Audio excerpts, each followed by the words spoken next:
Andaman and Nicobar islands, ये नाम सुनते ही हमारे दिमाग में एक स्टनिंग टूरिस्ट डेस्टिनेशन का इमेज आता है, जहाँ प्रिस्टीन बीचेस हैं, लश ग्रीन फॉरेस्ट हैं और एक अलग ही नेचुरल ब्यूटी है। लेकिन क्या आप जानते हैं कि ये आइलैंड सिर्फ एक वेकेशन स्पॉट नहीं बल्कि भारत के लिए एक जियोपॉलिटिकल और इकोनॉमिक पावर हाउस है। आज के इस वीडियो में हम बात करेंगे कि कैसे ये आइलैंड्स भारत के लिए एक स्ट्रेटेजिक गेम चेंजर बन गए हैं और अभी के टाइम में उनका इम्पोर्टेंस क्यों समझा जा रहा है। साथ ही हम देखेंगे कि कौन से मेगा प्रोजेक्ट्स यहाँ चल रहे हैं जो न सिर्फ भारत की इकोनॉमी को बूस्ट करेंगे बल्कि इंडिया के ग्लोबल इन्फ्लुएंस को भी स्ट्रेंथन करेंगे। अंडमान एंड निकोबार आइलैंड्स की स्ट्रेटेजिक इंपॉर्टेंस आज की जियोपॉलिटिक्स में एक क्रूशियल फैक्टर बन गई है, लेकिन ये हमेशा से ऐसा नहीं था। इंडिपेंडेंस के बाद भारत का फोकस मेनलैंड इंडिया के इंफ्रास्ट्रक्चर और डेवलपमेंट पर ज्यादा था और ये आइलैंड्स कंपैरेटिवली साइडलाइंड थे। लेकिन आज ग्लोबल पॉलिटिक्स में रैपिड चेंजेस के साथ इन आइलैंड्स का स्ट्रेटेजिक वैल्यू हाईलाइट होने लगा है। पहला रीजन है इंडियन ओशन की ग्रोइंग इंपॉर्टेंस। ये दुनिया के ट्रेड का एक मेजर कॉरिडोर है और स्ट्रेट ऑफ मलक्का जैसे चोक पॉइंट्स यहाँ से काफी करीब हैं। अगर ये रूट्स कॉम्प्रोमाइज होते हैं तो ग्लोबल सप्लाई चेन डिस्टर्ब हो सकती है। दूसरा रीजन है चाइना का स्ट्रिंग ऑफ पर्ल्स स्ट्रैटेजी, जिसमें वो इंडियन ओशन में अपना नेवल बेसिस बना के अपना इन्फ्लुएंस बढ़ा रहा है। अंडमान और निकोबार आइलैंड्स भारत के लिए एक नेचुरल वॉल के जैसे काम करते हैं जो चाइना के एक्सपेंशन को काउंटर करते हैं। एक और बड़ा फैक्टर है भारत की एक्ट ईस्ट पॉलिसी, जो साउथ ईस्ट एशिया के साथ इकोनॉमिक और स्ट्रेटेजिक टाइज को स्ट्रेंथन करने के लिए फोकस्ड है। ये आइलैंड्स इस पॉलिसी का सेंटर में है क्योंकि ये साउथ ईस्ट एशिया और इंडियन मेनलैंड के बीच एक नेचुरल ब्रिज के रूप में काम करते हैं। अंडमान एंड निकोबार आइलैंड्स एक आर्किपेलागो है जो 572 आइलैंड से मिलकर बना है, जिसमें सिर्फ कुछ ही इनहैबिटेड हैं। ये आइलैंड्स बे ऑफ बंगाल और अंडमान सी के बीच सिचुएटेड है और ये भारत के साउथ मोस्ट इंडिया को रिप्रेजेंट करते हैं। नॉर्थ से साउथ तक ये आइलैंड्स लगभग 800 किलोमीटर तक स्ट्रेच्ड हैं। इनका geographical position Indian ocean region के सबसे क्रूशियल चोक पॉइंट्स के करीब है, स्पेशली स्ट्रेट ऑफ मलक्का जो वर्ल्ड के बिजिएस्ट मैरीटाइम ट्रेड रूट्स में से एक है। ये आइलैंड्स भारत को एक अनपैरेलल्ड स्ट्रेटेजिक एडवांटेज देते हैं क्योंकि यहाँ से पूरे रीजन की सर्विलांस की जा सकती है।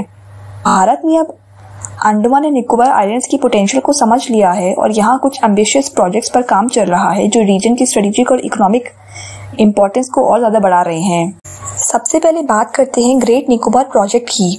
भारत सरकार का ग्रेट निकोबार प्रोजेक्ट एक 72,000 करोड़ रुपए का विजनरी प्लान है जो ग्रेट निकोबार आइलैंड्स को एक ग्लोबल ट्रांसशिपमेंट हब और इकोनॉमिक सेंटर में कन्वर्ट करेगा। ये प्रोजेक्ट 3 बड़े कंपोनेंट्स पर फोकस करता है: ट्रांसशिपमेंट पोर्ट, ग्रीनफील्ड एयरपोर्ट और मॉडर्न टाउनशिप्स का डेवलपमेंट। ग्रेट निकोबार का लोकेशन बहुत ही स्ट्रेटेजिक है क्योंकि ये स्ट्रेट ऑफ मलक्का के पास है जहां से वर्ल्ड के 40% से ज्यादा मैरीटाइम ट्रेड होता है। ये transshipment port directly global shipping routes को टारगेट करेगा, जिसमें लार्ज कंटेनर शिप के रीरूटिंग और कार्गो हैंडलिंग की कैपेबिलिटी होगी। अगर ये पोर्ट फंक्शन होता है तो भारत अपनी ट्रेड में एक इम्प्रूवमेंट करेगा और कोलंबो या सिंगापुर जैसे कंट्रीज पर अपनी डिपेंडेंसी को कम करेगा। चाइना के कॉन्टेक्स्ट में देखें तो ये प्रोजेक्ट एक चोक पॉइंट बनकर मलक्का स्ट्रेट के कंट्रोल को स्ट्रेंथन करेगा। अगर कभी कॉन्फ्लिक्ट होता है तो भारत इस रूट से पास होने वाले चाइनीज शिप्स को ब्लॉक कर सकता है, जो चाइना की ट्रेड और ऑयल सप्लाई चेन से बैरियर क्रिएट कर सकता है। ग्रेट निकोबार के कैंपेल बे में एक और मेजर ट्रांसशिपमेंट पोर्ट बन रहा है जो भारत की मैरीटाइम ट्रेड और मिलिट्री लॉजिस्टिक्स को और स्ट्रॉन्ग करेगा।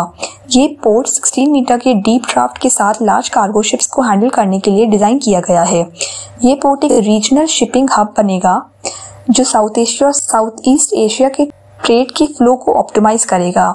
ये हम्बनटोटा जो श्रीलंका में चाइनीज के डोमिनेंस का एक एग्जाम्पल है, इसको काउंटर करने में हेल्प करेगा। हम्बनटोटा के थ्रू चाइना अपनी नेवी और ट्रेड को साउथ एशिया में स्टैब्लिश करने की कोशिश कर रहा है, लेकिन कैम्पबेल बे के डेवलपमेंट के बाद भारत की नेवल मॉनिटरिंग और मिलिट्री रीच काफी इंप्रूव होगी। इसका मतलब यह है कि भारत न सिर्फ अपनी इकोनॉमिक ट्रेड को बूस्ट करेगा बल्कि चाइना के स्ट्रिंग ऑफ पर्ल्स नेटवर्क को डिस्टर्ब करने की कैपेबिलिटी भी रखेगा। भारत और इंडोनेशिया के बीच सबांग पोर्ट का कोलैबोरेशन एक और सिग्निफिकेंट स्टेप है। सबांग पोर्ट जो अंडमान के बिल्कुल पास है, एक आइडियल चोक पॉइंट बनता है जहां से भारत और इंडोनेशिया मिलकर इंडो पैसिफिक रीजन में अपनी मिलिट्री और ट्रेड कैपेबिलिटीज को बढ़ा रहे हैं।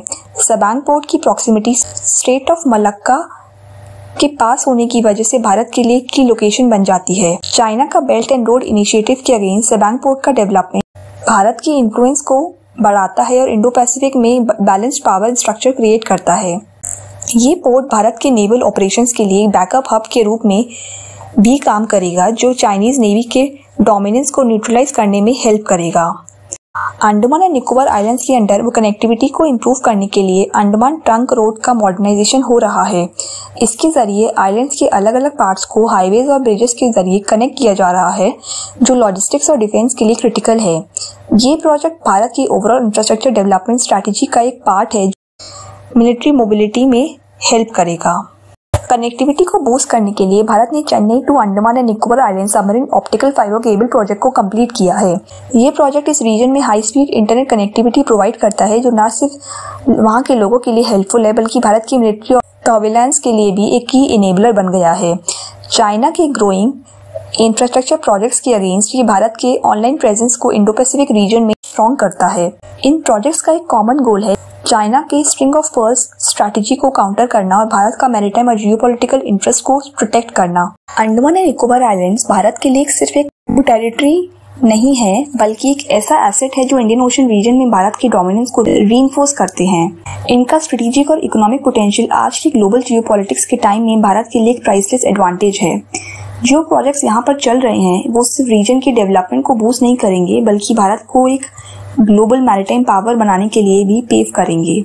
तो आपका क्या ओपिनियन है? क्या भारत इन अपॉर्चुनिटीज का मैक्सिमम बेनिफिट ले पाएगा?